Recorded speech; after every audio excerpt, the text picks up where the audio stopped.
Hi guys, good morning. Good morning Philippines. Good morning Dubai.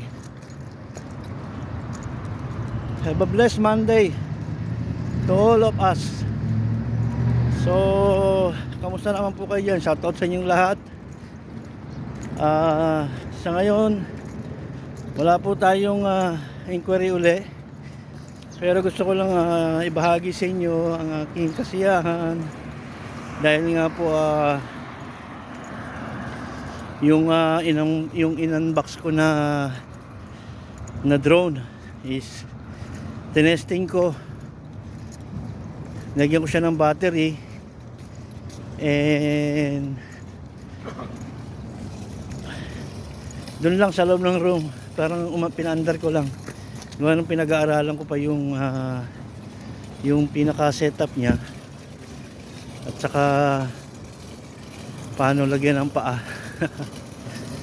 So guys, thank you very much sa panonood nyo ng aking mga video, sa inyong pag-subscribe at sa inyong pag-follow sa aking mga video.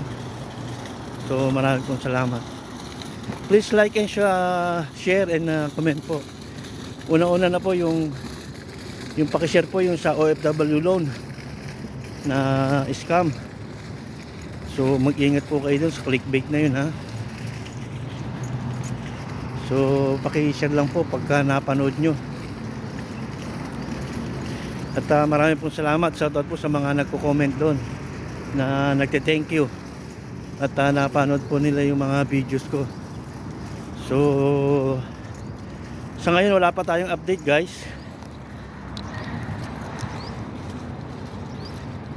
Wala pa tayong masyadong update na mayroong nagme-message sa atin na na-scam or nadali. So sana naman wala na. At sana maging aware na silang lahat, guys. Maganda yung sikat ng araw ngayon, guys. Hindi siya ngayon gaano malamig ang panahon. And besides, malapit na rin magpalit ang ano dito, ang klima. So magtatag-init na naman. Pero by ano pa yun, by March, April. So may isang buwan pa tayong medyo malamig na panahon dito sa Dubai. So far everything is under control. Thank you very much sa lahat. Thank you kay Lord sa buhay na binigay niya, sa hininga.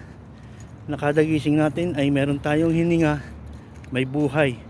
So first blessing po yan, guys. Pagpasalamat po natin yan. And salamat sa aking asawa, sa aking mga anak, sa aking mga pamilya. Yung mga napag-pray natin noon, nakarang videos ko is mga okay na sila Lola Lydia, si Choi at yung bayaw ko si Marvin Bio.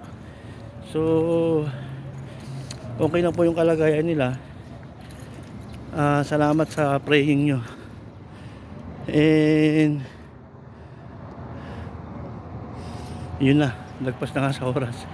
So hanggang 3 minutes lang po yung videos natin. So paano po, guys, thank you and thank you Meta sa support po ni Meta. Thank you very much sa mga blessing na binibigay niya. Thank you to all of you. Peace to the world. Peace, not war. Kapayapaan ang hatid natin sa ating kapwa, sa ating bayan, sa ating country, sa lahat, sa ating pamilya. Peace.